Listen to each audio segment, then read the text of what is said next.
ఇక్కడ వచ్చిన ప్రతి ఒక్క అక్కకి, అవ్వకి, చెల్లికి, ప్రతి ఒక్కరికి నేను నమస్కారాలు తెలియజేస్తున్నాను. నా పేరు విజయ మల్లంగి అమ్మ. నేను హైదరాబాద్ లో ఉంటాను. నేను ఒక సివిల్ ఇంజనీర్. సివిల్ ఇంజనీరింగ్ అంటే తెలుసా? రోడ్లు, మన చూసే బిల్డింగ్లు, ఇవన్నీ ఎవరెవరైతే ఎలా వేయాలి అని చదువుకొని దాని గురించి చదివి ఒక సివిల్ ఇంజనీర్ గా పనిచేస్తున్నాను. ఈరోజు సివిల్ ఇంజనీరింగ్ గా చదువుకున్న వ్యక్తి హైదరాబాద్ నుంచి ఆర్మూర్లో వార్డ్ నంబర్ 10 టీచర్స్ కాలనీకి వచ్చి జ్యోతి లక్ష్మీనారాయణ గారికి ఓటు వేయండి అని ఎందుకు అడుగుతున్నాడని మీరు అందరూ అనుకోవచ్చు. ఇక్కడ ఆల్రెడీ ఉన్నారు మా నాయకులు చాలా మంది. ఒక నాయకుడేమో చేతికి ఏమంటాడు, ఒక నాయకుడేమో పువ్వుకి ఏమంటాడు, ఇంకొక నాయకుడు కారుకి ఏమంటారు. ఇట్లా చాలా మంది నాయకుల్ని చూసాం మనము. ఈసారి కొత్తగా ఎవరయ్యా వీళ్ళందరూ చీపురు పట్టుకొని వచ్చారు. చీపురు ఏంటి అని అనుకోవచ్చు మీరందరూ. చీపురు కేవలం మనం ఇంట్లో వాడితే చెత్తని దులిపే చీపురు కాదు.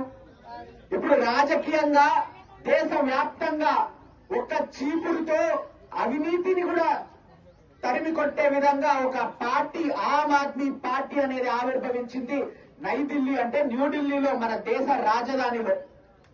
అటువంటిది మన దేశ రాజధానిలో కేవలం సామాన్యులు కొంతమంది వచ్చి ఎందుకు ఈ రాజకీయాలను ఎందుకు మార్చకూడదు? ఈ రాజకీయాలు అందరూ ఊరికే పెద్దోళ్ళ చేసేది, పుట్ట పైసలు అలా చేసేది. వాళ్ళు చేసి ఇన్ని రోజులు ఏముద్ధరించారు? ఇన్ని రోజులు రాజకీయం చేసి మీతో ఓట్లు వేయించుకొని మీ పిల్లల కోసం బడులు కట్టారా? మీకేమన్నా ఆపద వస్తే మంచి హాస్పిటళ్లు కట్టారా? ఇవేం చేయలేదు కదా. దీన్ని మనం మార్చుదామని చెప్పి మనలాంటి మీలాంటి సామాన్యులు కలిపి పెట్టిన పార్టీ ఆమ్ ఆద్మీ పార్టీ. అయితే ఈ ఆమ్ ఆద్మీ పార్టీ ఎలక్షన్లు వచ్చాయి, మున్సిపల్ ఎలక్షన్లు వచ్చాయి. ఎలక్షన్ రోజు ముందు రోజు మీకు ఎవరికి డబ్బులు ఇవ్వము, ఎందుకంటే మా దగ్గర లేవు. మేము మీలాంటి సామాన్యులమే. కానీ ఎలక్షన్లు అయ్యాక డబ్బులు ఇవ్వకపోయినా మిగతా పార్టీల దగ్గర మీరు డబ్బులు తీసుకొని మా గుర్తుకి, ఆమ్ ఆద్మీ పార్టీ గుర్తుకి, చీపురుకి గుర్తుకి ఓటేసి జ్యోతకని గాని మీరు గెలిపిస్తే ఈ కాలనీలో ఉన్న సమస్యలు ఏవైతే ఉన్నాయో, రోడ్లు లేకపోవడం, స్ట్రీట్ లైట్లు లేకపోవడం, మురికి వాడలాగా అక్కడ నీళ్లు రాకపోవడం, దాని తర్వాత ఒక అంగన్వాడీ సెంటర్ లేకపోవడం, హైటెన్షన్ వైర్లు మన నెత్తిపైన ఉండడం, మనకి నీటికి మిషన్ భగీరథ అని నీళ్లు వచ్చినా దానికి ప్రెషర్ లేకుండా దానికి పట్టుకోవడానికంటే టైంకి నీళ్లు రాకపోవడం. సో ఈ అన్ని సమస్యలపై జ్యోతక్కతో మేము కలిసి మీ వెంట నడిచి మీకు ఏ సమస్యలున్నా అవి పరిష్కరించడానికి మేము పనిచేస్తాం. అన్నిటికంటే ముఖ్యంగా ఒక్క మాట మీకు చెప్పబోతున్నాను ఈరోజు. మీరు ఎవరినైనా ఎన్నుకోండి, చెయ్యిని ఎన్నుకోండి, పువ్వుని ఎన్నుకోండి, ఇంకెవరినైనా ఎన్నుకోండి. ఎన్నుకున్న నెక్స్ట్ డే ఎంత డబ్బులు మనం దోచుకోవచ్చా అని వాళ్ళు చూస్తారు. ప్రతి ఒక్కరు కడుతున్నారు ఇక్కడ పన్ను. అమ్మ నువ్వు కడుతున్నావు, అక్క నువ్వు కడుతున్నావు పన్ను. తెలుసా? మనం కొనే చిన్న అగ్గిపెట్ట పైన పన్ను కడుతున్నాం, కొనే చిన్న వాటర్ ప్యాకెట్ పైన, ఒక చిప్స్ ప్యాకెట్ పైన, ఏ విషయం పైన చూసుకున్నా తాత నువ్వు కూడా పన్ను కడుతున్నావు. ప్రభుత్వానికి మనందరం చేసే ప్రతి ఒక్క పనిపై పన్ను కడుతూనే ఉన్నాం.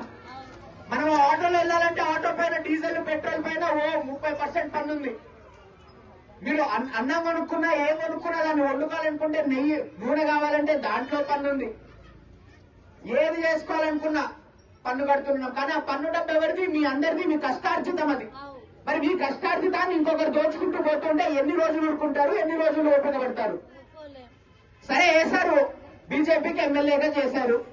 నరేంద్ర మోడీ గారు గొప్పవారని చెప్పేసి ఆయనని ప్రధానమంత్రిని చేశారు. ఇక్కడ రేవంత్ రెడ్డి గారిని ముఖ్యమంత్రిని చేసేశారు కదా, అయిపోయింది కదా ఎలక్షన్. ఇది మున్సిపల్ ఎలక్షన్. మున్సిపల్ ఎలక్షన్ అంటే మీ లోకల్ సమస్యలపై, మీ స్థానిక విషయాలపై మీ గొంతుకై నిలబడే వాళ్ళ ఎలక్షన్. కాబట్టి ఈవిడ కంటే, మన జ్యోతక్క కంటే మంచి క్యాండిడేట్ ఉన్నారా? ఆలోచించండి. అక్క ఈ సమస్య ఉంది, మా దగ్గరకు వచ్చి నిలబడు అంటే నిలబడుతుంది.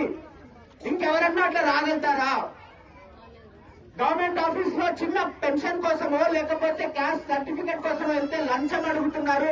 లంచం ఇవ్వకుండా నా పని చేయించగలుగుతావా అంటే అవేస్ మీ ముందుండి ఆ పని చేయిస్తాడు.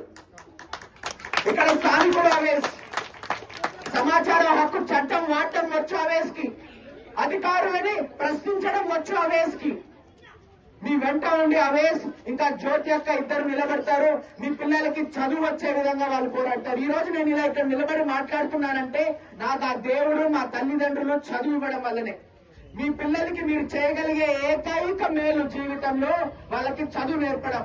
आपके औलाद को आप एक ही अच्छी ये कर सकते हैं आप उनके जीवन में कि उनको अच्छी शिक्षा देना।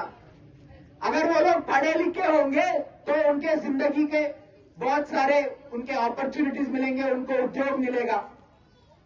जब उनको उद्योग मिलेगा तब घर को पैसे आएंगे, तब घर अच्छा बनेगा। अगर हमें कुछ आपत्ति हुआ तो हॉस्पिटल के खर्चे भी निकलेंगे उससे। जब तक हमारे बच्चे पढ़े लिखे नहीं होंगे तब तक हम कुछ